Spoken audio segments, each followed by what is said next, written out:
All right, so today the lab we're looking at is the Earth's heat budget. All right. Now, the day that we get the most amount of energy from the sun, so when the sun's highest in the sky and we have the most hours of daylight, is in June. All right. However, June normally isn't the hottest month of the year. Usually it's hotter in July and August than it is in June, even though we're getting the most amount of energy from the sun in June. And the day that we get the least amount of energy from the sun, so the sun's lowest in the sky and has the smallest angle of insolation, and the sun has the shortest duration, Earth has the shortest duration of insolation, in other words, has the fewest hours of daylight, is a day in December. However, we don't normally get the coldest temperatures in December. It's usually substantially colder in January and February. So why that is so is what we're looking at in the lab today. So, Earth's heat budget. All right, so I'll read the intro here. It says the number of daylight hours undergoes a cyclic change during the year as most places on the Earth's surface. This change in duration of daylight has an effect on the Earth's surface temperatures. In this lab, you are to imagine an analogy in which the incoming solar energy is money you receive and put into a bank account. The energy given off, emitted by the Earth, is money you must withdraw from your bank account in order to meet expenses. The balance is the remaining energy after deposits and withdrawals. We should not use labels of energy or dollars because in this model, the numbers do not represent real values. Instead, the numbers are arbitrary units.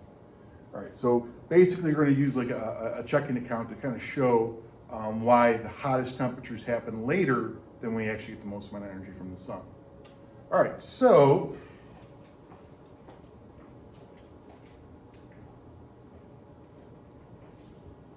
if we turn to this data table here, just like that, and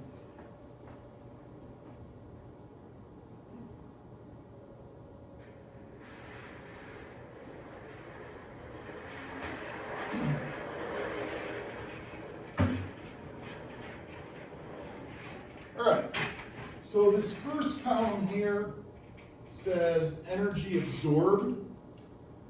What this first column here basically represents is the energy we get from the sun, and the word we use for that is insolation with an O. Insolation with O, which stands for incoming solar radiation. All right. So this is how much energy we get from the sun, and you notice that we get the least amount in December and the most amount in June. The next column over is the energy it re-radiates. This is how much energy the Earth gives off. Now the term we used for this was terrestrial radiation.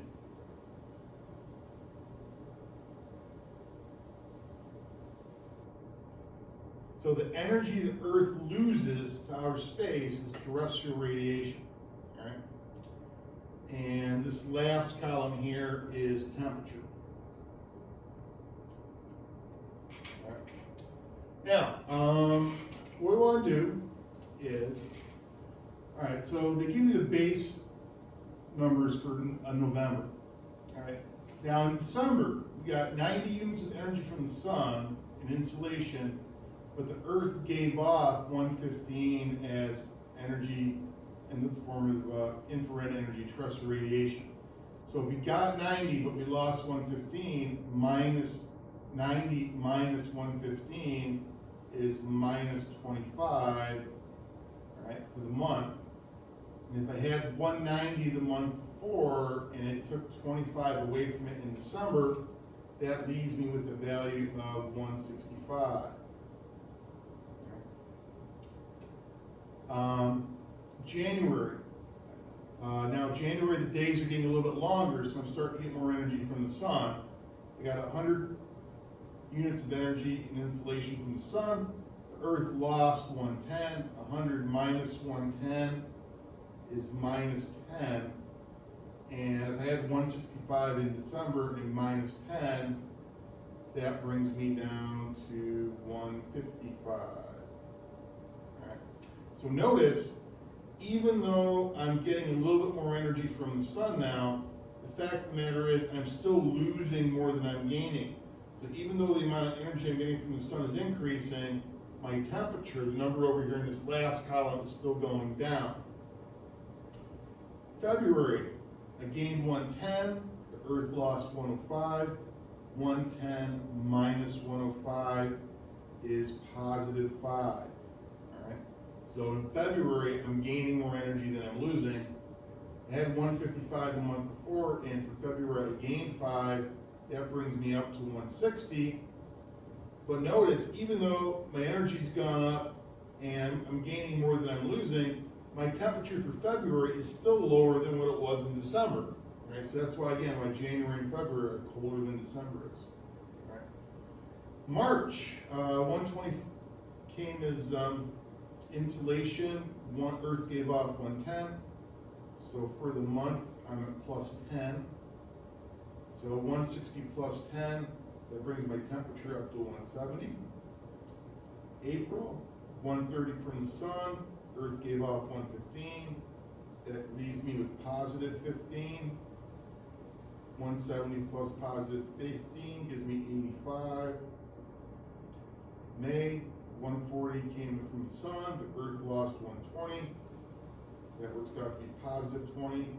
185 plus 20 is 205. June, 150 came from the sun, the Earth lost 125. So overall, I'm positive 25. 205 plus 25 is 230. July, all right, so July, I'm starting to not get as much energy now. I got 140, the Earth gave off 130. So the thing is, even though I'm not getting as much energy, I'm still getting more than what I'm losing. So my temperature's still going up. So 230 plus 10 is 240. August, 130 from the sun, the Earth gives off 135. 130 minus 135 is minus 5. So 240 minus 5 is 235.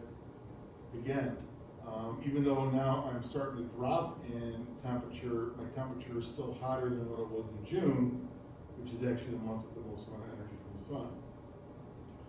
September, I gained 120 from the sun, the Earth lost 130, so I'm minus 10. 235 minus 10 is 225. October, I gained 110, the Earth lost 125, so that's minus 15, so that's at 210. And for November, 100 came as insolation, Earth gave off 120, so that leaves me at minus 20, and that brings me to 190. Right. So what you notice is that where I had the least amount of insolation is December, but where I had the lowest temperature was in January. Where I had the most amount of insolation from the sun was in June, but where I had the highest temperature was over here in July.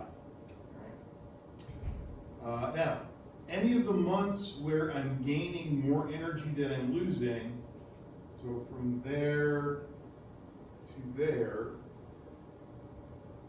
if I'm gaining more energy than I'm losing, I'm said to have a surplus.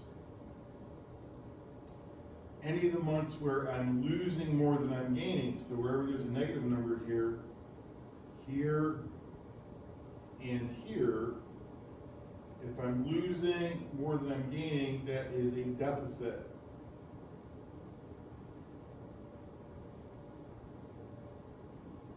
Right? So what you should notice is during the months where there's a surplus of energy, my temperatures are increasing. In the months where there's a deficit of energy, my surface temperatures are decreasing. Okay. Now, what you're going to do with this data now is you're going to graph it, and your graph's going to have 3 lines on it. So what you want to do is you're going to take one colored pencil, and you can plot this data here on the graph in one colored pencil. So you want to graph that data right there and make a line. You can grab a different colored pencil, and you're going to graph this one right here. This set of numbers here. So you're going to plot all these numbers on the graph and then connect them. So it's going to make a second line. And then the third set of numbers you're going to graph is the temperature values, the numbers over here. So you take a third colored pencil and you're going to plot all these numbers and make the line. Now, the graph that they gave you with the lab, this one right here, if you want to use this graph, you're more than welcome to. I find if I look at those lines, it kind of bugs my eyes out. So you don't have, you can use that one if you want to, but you don't have to. I've actually given you, I set up a graph with like normal graph paper in the back. So you can just do your graph on that there. If you notice, there's actually two pieces of graph paper, one on the other side. The extra piece of graph paper is just there in case you make a mistake. And that is pretty much it. So you make your graphs and then you just answer this page of questions right here based on your graph and your data. Okay.